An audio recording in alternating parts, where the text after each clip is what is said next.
You're listening to Humans in Tech. Our podcast explores today's most transformative technology and the trends of tomorrow, bringing together the brightest minds in and outside of our industry. We unpack what's new in physical access, identity verification, cybersecurity, and IoT ecosystems. We reach beyond the physical world, discuss our digital transformation as a species, and dive into the emerging Phygital experience. Join us on our journey as we discover just how connected the future will be and how we will fit into that picture. Your host is Lee Dow, VP of Global Marketing at Identiv. Thanks for joining us. On today's podcast, we're welcoming two guests. Ron Luchene is from Tech Systems, Inc. Tech Systems provides service-centric security solutions. We're also joined by Identiv's own Diane Kehlenbeck, Western Regional Sales Manager for Credentials. Thank you both for being here today. Thank you. Thank you for having us. Let's dive into Credentials and the Phygital experience. As we know, cybercrime is powerful. It impacts places you may not initially consider a cyber attack target. When unauthorized users access sensitive information, they can steal personal data, plant malicious code, even introduce ransomware. Diane, can you tell us about the challenges of identity verification in both the physical and digital environments? Yeah, I think one of the biggest challenges for both physical and digital environments includes the balance between security and convenience. How do you make access secure but still make it easy to use? I think a good example is one that everybody can relate to is security at the airport, right? I mean, we have to go through security. It's not convenient, but at the same time, we want assurances that we're going to be secure and safe while we're at the airport and while we're flying. Physical security and IT managers face this challenge all the time. You know, that balance between security and convenience. How do you keep buildings and networks secure, yet minimize the impact on employee productivity and throughput? Excellent. So, Ron, how do you think those challenges are, best overcome? Yeah, so I question whether or not the physical ID badge will really ever completely go away. And while we see technology today providing lots of different ways to verify somebody's identity, when you think about video verification, that kind of thing, as you approach a door, there's systems out there today that are using AI as a way to identify an individual and grant them access. But the truth is that having some kind of a visual ID that says, hey, I'm allowed to be in this facility or I'm allowed to be in this area. Our clients that we're speaking to today still can't find ways to move away from a badge. And they really see that badge as continuing to be an integral part of the overall security plan.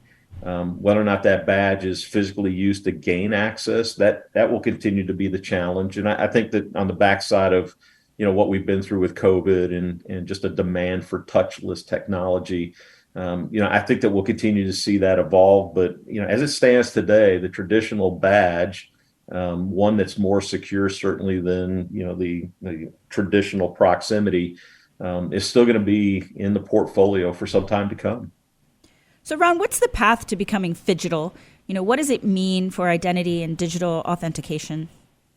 Yeah, I think that, you just have to accept that changes have occurred in our industry and that, again, COVID really drove a lot of this. But I think on the integrator side, what we see is that many folks are still trying to do things in a very traditional manner when it comes to how to deploy security solutions for their clients that they serve.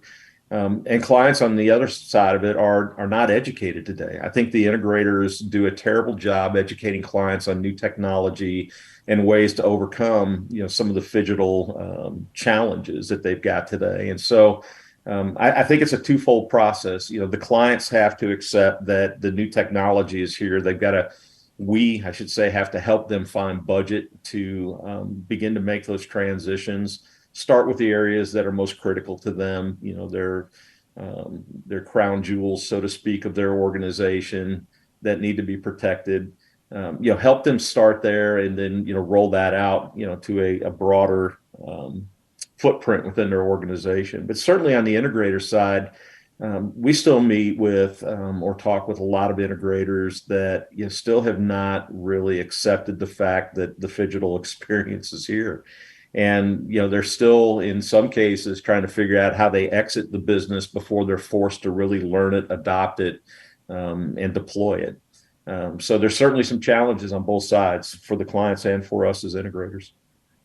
Diane, what's the best way to verify identity with credentials? So this, Ron had a good segue before, in terms of credentials not going away. But I think it's important for security managers to be aware of the technologies that are available to them, and then also make sure that they're using secure technology that uses encryption, for example, does fire. For those organizations that are using legacy technologies like proximity technology, or even in some cases magstripe, they don't realize sometimes that these technologies present a security risk until it's too late, until there's been some sort of break in the system. And because it's very easy to purchase devices on the internet that can duplicate credentials, they basically can read the data from the card and then write that same information to a blank card. Obviously, this presents a huge security risk because now an unauthorized individual can gain access to a secure building. And in some cases, it may even mean a loss of revenue if those cards are used for, say, a paid membership to an athletic club or some other type of club. If I go out and I duplicate my card and I give it to a family member or friend, now they have access and that organization is losing out on that revenue.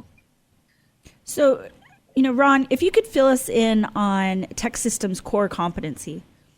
Yeah, we're a service first organization, and that for us, sales comes as something that you earn by doing a great job serving the client. And so we primarily, as we have grown, we are recognized for our service program focus, which guarantees response and functionality for the client on the first service call, 4-hour response time.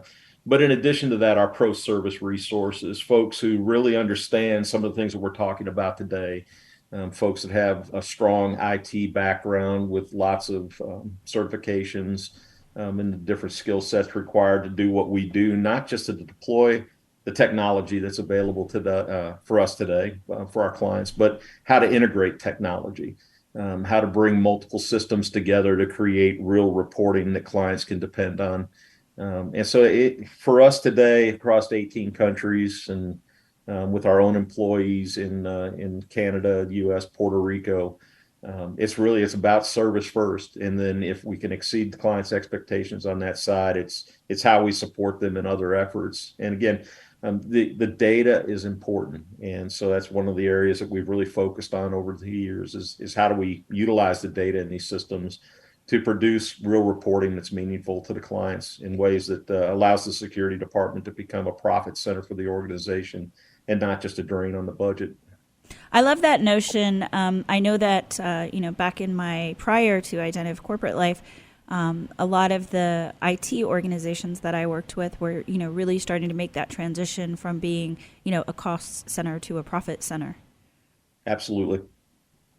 Diane, can you tell us about the solutions across Identiv's core business segments?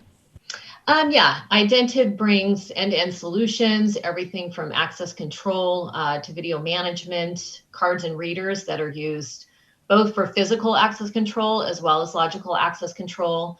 And then we also offer tags that are used to identify and authenticate things, not just people, but things like medical equipment, inventory, retail merchandise, library books, just to name a few. For both of you, as physical locks and keys discovered digital counterparts, the traditional identification paperwork is also evolving. Can you give us insight into the challenges of this major paradigm shift? Diane, you want to take that first?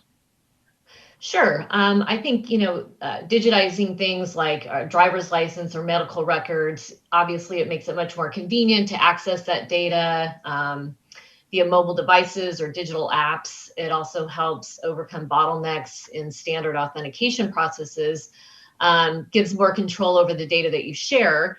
For example, if you have your driver's license on your phone, and then you also, again, kind of going back to the example of the airport, now you have your driver's license on your phone, you have your airline ticket in your wallet. So it just makes that process fairly seamless when you're going through security. So that's sort of the convenience part of it. But the challenge now becomes, how do you keep your identity safe? How do you keep transactions secure? And then I think another challenge is having the systems in place to support the processing and the authentication of that data. As technology advances and we want these things out of convenience, there's also all the back-end stuff that needs to be there to support that. Yeah, I would add to that, and everything you just said is 100% correct. You think back to the days when, losing your identity meant you lost your wallet. And today, that's just not the case. I mean, being able to, from a cyber perspective, getting to someone's identity is becoming easier and easier for thieves to chase. And, in many cases, I see it even with my own family when we talk about passwords and that kind of thing, and just how easy it is to compromise passwords. So, identity it's at a risk, and the things that we're putting out there from a digital standpoint, in many cases, that kind of risk could ruin you financially or from many other perspectives. I think the other challenge too, especially from the government side, is that there's a slow adoption rate for them to take on, authentication of digital type identity. And, we see some states where, things like the driver's license that Diane just mentioned, being a digital image on a phone is perfectly acceptable. And you go to other states and it's not even thought of today. It's not even on the roadmap. And so, getting to a place where it's generally accepted across the board really allows you to begin to take next steps. So it's, when it comes to deploying technology, I should say. So, yeah, it's an interesting shift, and it's one that in the beginning I thought would roll very, very quickly. And it seems like in some cases it's just stalled, but at the same time, you see what's happening just from a communications device a standpoint, I should say, and, IoT devices, the amount of things that are flowing digitally today as compared to even 5 years ago. It's incredible. And so it's going to push the identity side of this as well. I was thinking about the digital representation of driver's licenses the other day, because they, I believe they are allowed in the state that I live in. And I was thinking, like, for states that it's not allowed in, I was like, my phone is the most me that is me. If you want to know me, the real me, it's all in there. No, that's exactly right. And if you think back, I remember a study, it was about 12 years ago, when we were looking at a college campus and trying to determine what's the best way to secure this campus. And, when you thought about physical IDs or keys, or, what you would do with a cell phone. And the truth was, in the end, that students lost cards, they lost keys. The cell phone was never more than about 5 feet from their body. And so, it's going to continue to be the driver that takes us through and helps transform what's happening today in the phygital world. For both of you, how do you think our increasingly phygital world will continue to transform the human experience? Loaded question, right? Look, it's convenience. When I think about it, having everything in one place is convenience, and that excites me. The other side of me, the side of me that lives on a mountain in Western North Carolina, wishes the whole world would just slow down, get back to the days that, things were maybe simpler, but that's just not reality anymore. And I think that, this will continue to drive who we are, what we do, how we do it. It's not going to slow down at this point. Certainly more adopted by the generations behind us than the generation we are. How about you, Diane? Yeah, no, I agree. I think, adding convenience, there's things that we can do today that we couldn't do just 2 years ago, that now we can't imagine going through life without those conveniences, things we can do on our phone. I was just on a trip and had layovers, and I could, from my phone, I could get an Uber and I could book a hotel room. And, I was thinking about that back in the day before we had, smartphones, that's a very difficult thing to do. And now it's just so easy to make those things happen. So I think those kinds of things are going to just continue to evolve. I think there's going to be, as technology evolves, there's the, cyber attacks are also the advancements in that are also going to, we'll see an increase in that. So there's always going to be that challenge of security. But I think there is going to be certainly evolving technology that is going to make life so much more convenient and hopefully safe and secure.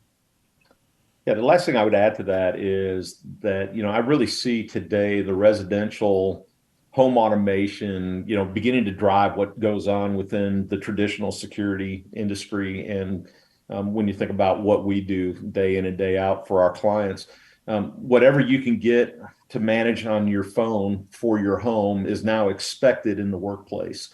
And that'll continue to drive product development and, really push this whole subject from a Phygital experience and what we're talking about today. Yeah, I was thinking about Diane, when you were describing that about, being able to do all those things from your phone. I was thinking about, I left the house the other day and I forgot my phone and I felt so weird. I felt so weird. Yeah, like Allison was saying, like you feel a little panicked, and I was like, well, it does. It almost gives you like that little bit of anxiety, right? Like, what am I supposed to do without my phone? Like, and then while I was on vacation, I was out kayaking, and I had my phone in like one of those wet bags, and I could feel it, like I could hear it like buzzing every now and then. And I was like, you're on vacation, you're on a kayak, do not be looking at your phone. But it's really tough, right? It's tough to that's such a firmly implanted in my hand at almost all times device, that definitely has like taken on a life of its own. Yeah, it's hard to disconnect for sure. Yeah. Well, it's been really great talking with both of you today. Appreciate you taking the time to join us.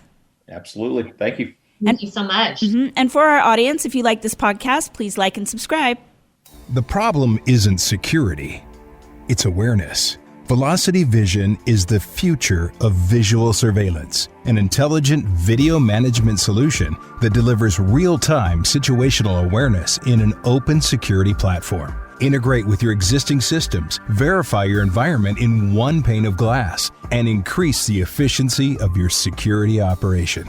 Get full control of your environment when and where you need it. Learn more at Identiv.com.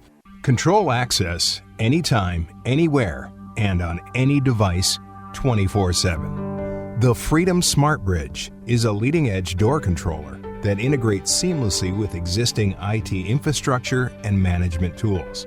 It stores information locally from any server and remains fully functional in the event of a network outage. The Freedom Smart Bridge eliminates complex control panel configurations with technology communicating over encrypted IP network protocols. It meets audit compliance requirements and easily supports on-premises, hybrid, and cloud deployments. Learn more at Identiv.com. Physical security, identity verification, the IoT. The hyperconnectivity of our lives will only grow more pervasive. As technology becomes more automated and experiences more augmented, it's up to us to preserve our humanity and use new tools and trends for good. The only question is, are we up for the challenge?